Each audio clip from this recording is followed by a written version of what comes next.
नमस्कार प्रिय दर्शकों, आज के इस विशेष कार्यक्रम में हम बात करने वाले हैं कर्क राशि के जातकों के विषय में। क्योंकि कर्क राशि वालों पर 17 जनवरी 2023 से शनि की अशुभ ढैया चल रही थी, जो अब 29 मार्च 2025 को इनके ऊपर से इस ढैया का प्रभाव पूर्ण रूप से समाप्त हो जाएगा। 17 जनवरी 2023 से इनके ऊपर शनि अष्टम भाव में चल रहे थे, जो अब 29 मार्च से अष्टम भाव में से निकल के और इनके नवम भाव यानी भाग भाव में संचार करेंगे, जहां पर ये लगभग 2.5 वर्ष तक विराजमान रहेंगे और 2.5 वर्ष तक इनको नवम भाव का परिणाम देखने को मिलेगा। जब भी किसी राशि से शनि चौथे या 8वें भाव में संचार करते हैं तो ऐसे जातकों के ऊपर शनि की अशुभ ढैया का प्रभाव देखने को मिलता है। जैसे कि कर्क राशि वालों के शनि अष्टम भाव में संचार कर रहे थे तो इनके ऊपर शनि की अशुभ ढैया चल रही थी। ज्योतिष शास्त्र में किसी भी जातक के ऊपर ढैया का प्रभाव काफी अशुभ बताया गया है। ऐसे जातकों के ऊपर अनेकों परेशानियां आती हैं, व्यवसाय में हानि देखने को मिलती है, स्वभाव चिड़चिड़ा हो जाता है, काम में कभी काफी विघ्न अवरोध उत्पन्न होते हैं।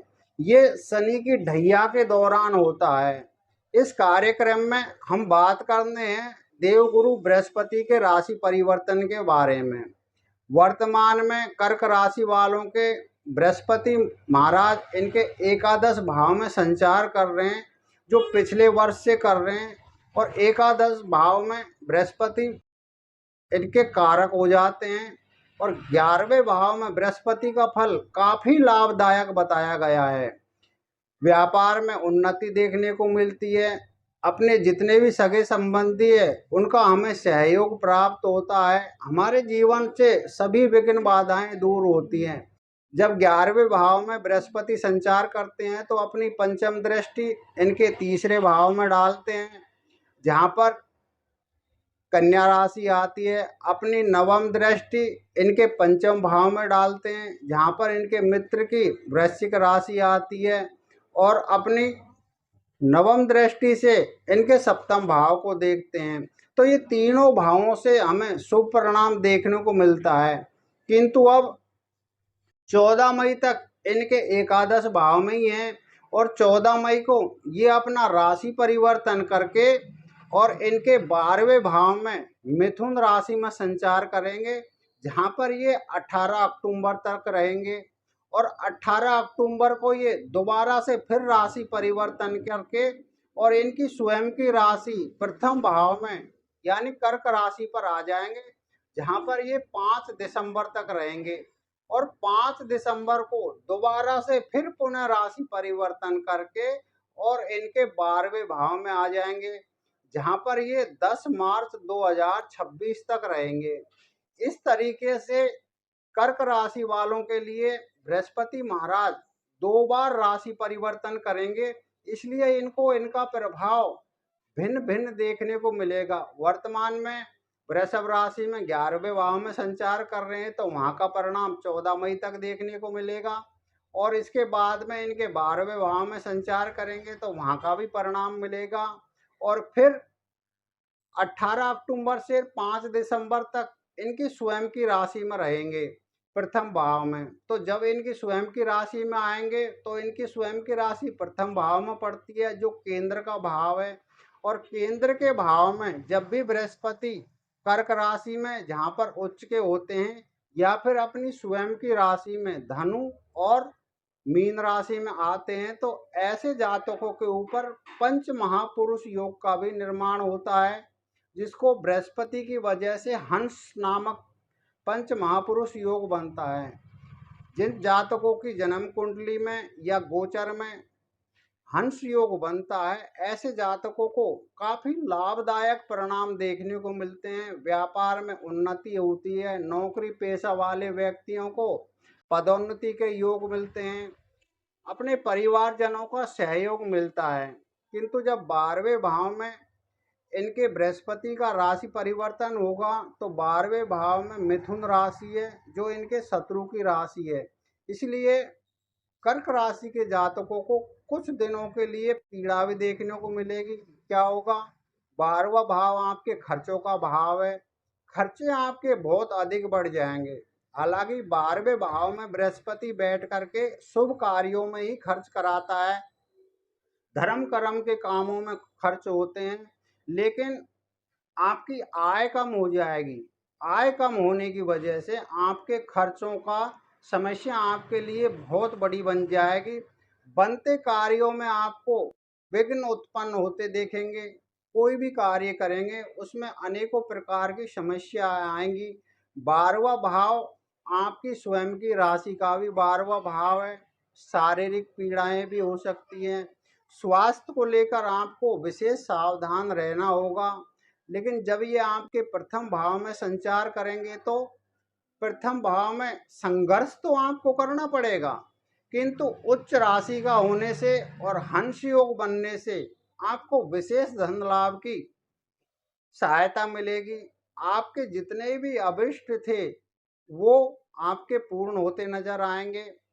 जब आपके प्रथम भाव में बैठेंगे तो अपनी पंचम दृष्टि से आपके पंचम भाव को देखेंगे। शिक्षा के प्रति जो विघ्न बाधाएं उत्पन्न हो रही थी उनमें आपको लाभ मिलेगा।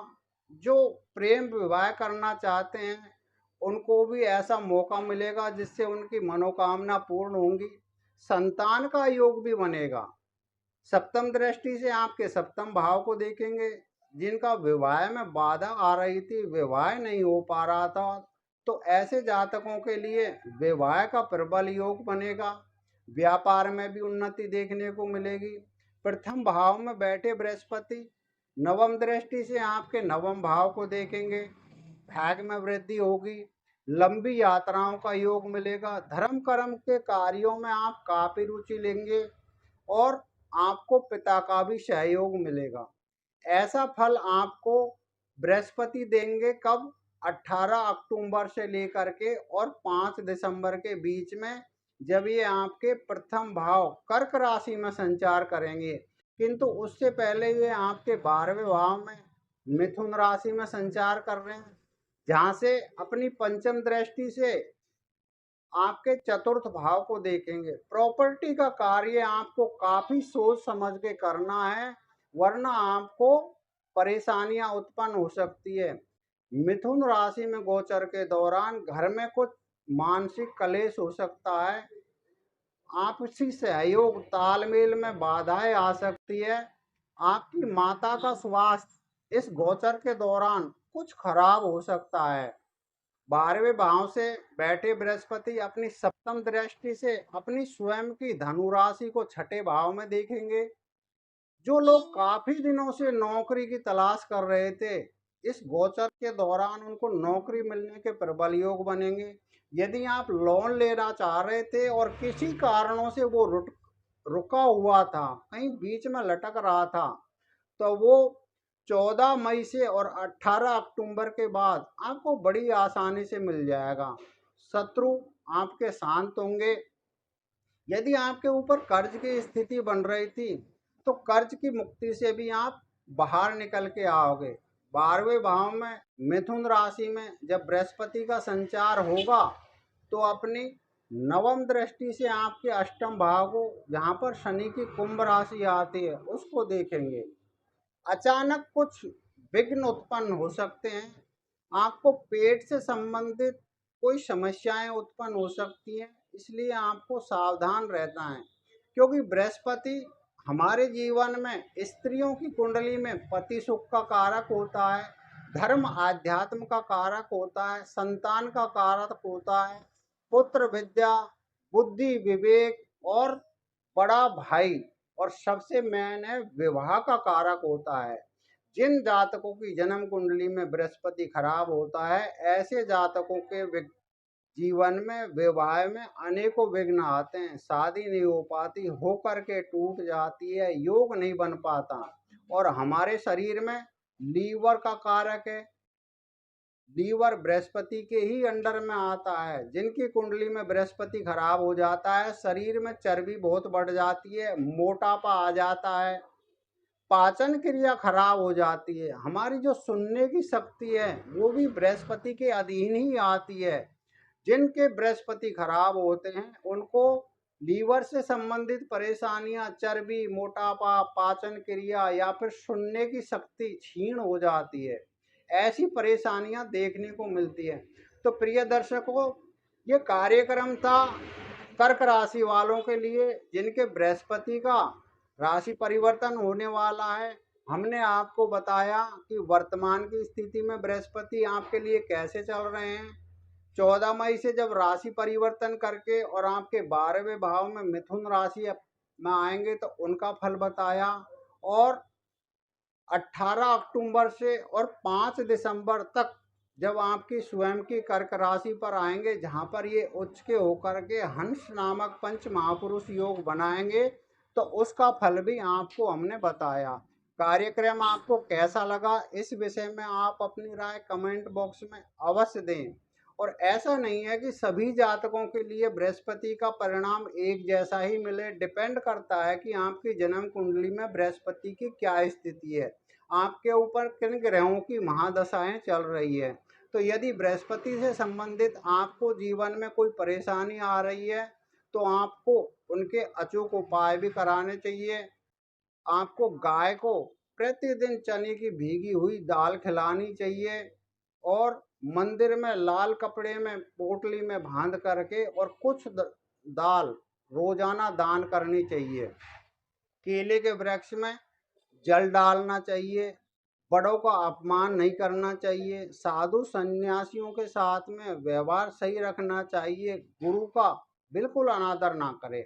अगर ऐसे आप शास्त्रोक्त उपाय अपने जीवन में लाते हैं तो आपको बृहस्पति से संबंधित पीड़ाओं से मुक्ति मिलेगी और आपके लिए बृहस्पति काफ़ी अच्छे होकर के कार्य करेंगे।